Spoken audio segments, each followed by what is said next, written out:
Brooklyn Independent Television. Welcome to the first Brooklyn Review of 2011. I'm Brian Vines. It's been 2 weeks since a blizzard brought most of New York City to a standstill. Many streets in Brooklyn went unplowed for more than 3 days, leaving residents stranded and frustrated. Now Brooklynites are digging for answers. Uche Abenobi visited some of the hardest hit areas.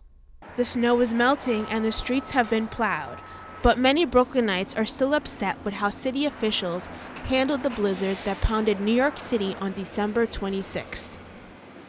Many streets in Brooklyn went unplowed, days after the storm had dumped 17.5 inches of snow in the borough.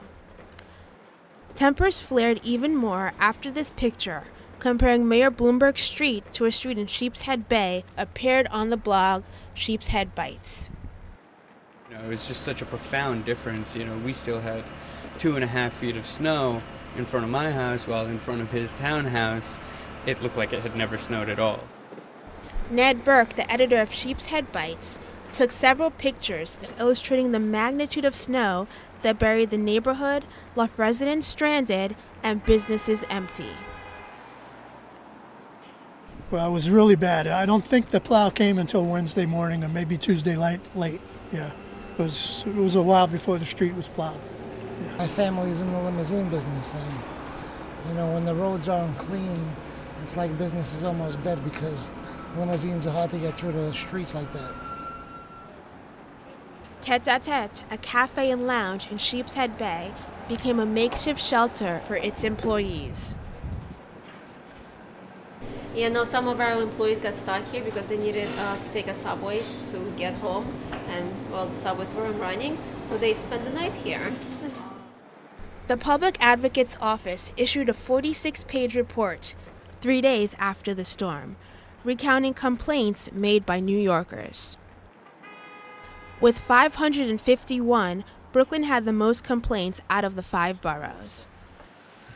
The majority of complaints were issued on Tuesday. 411 came from Brooklyn residents. This is more than all the other boroughs combined.